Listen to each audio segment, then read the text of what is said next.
Who is Sudden Death, and how did a coffee barista become one of the hardest sounding DJs in the dubstep scene? Danny Howland, also known as Sudden Death, was born on June 29, 1993 in San Jose, California. Growing up, Danny was into music early on in his life, playing in a metal, indie, jazz, and marching band. As a teenager, Danny struggled with social isolation and bullying. He often found himself trapped in a repetitive cycle. Try something new, hate it, stay in it for way too long, quit to try something new, repeat. This pattern characterized much of Danny's life until he discovered dubstep. In 2008, he was introduced to DJs such as Rusko and Scream. In 2011, Danny got Ableton in high school and took a deep interest in music production. At first, Danny made electro house and complextro due to the fact that he could not make dubstep in his early years, even though it was his favorite genre.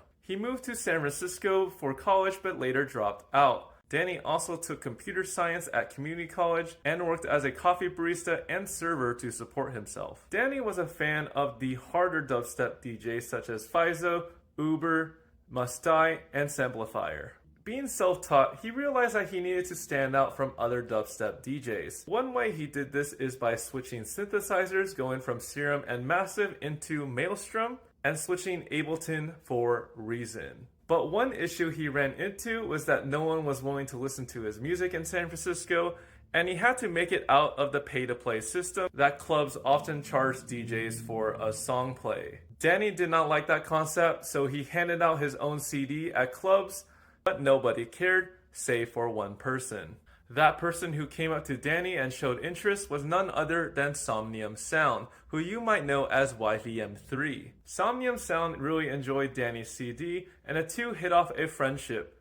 They moved to LA together, where Somnium Sound attended Icon Collective, an EDM school that is known for producing well-known DJs such as Keizo. Although Danny couldn't afford the $30,000 a year tuition, living with Somnium Sound allowed him to make connections with the LA dubstep community, which was impossible in San Francisco. In 2015, at just 21 years old, Danny formed the moniker Sudden Death, with his first song being Regulate. He quickly gained the attention of Uber, Yax, and the rest of the dubstep community quite quickly. In 2016, one of Sudden Death's fans, Subartillery, contacted Schism, and Sudden Death was asked to send a song. Sudden Death sent Deceiver, which was a huge hit with crowds. He soon signed with Never Say Die Records, and Sudden Death became extremely popular really quickly. Billboard put Sudden Death as a must-watch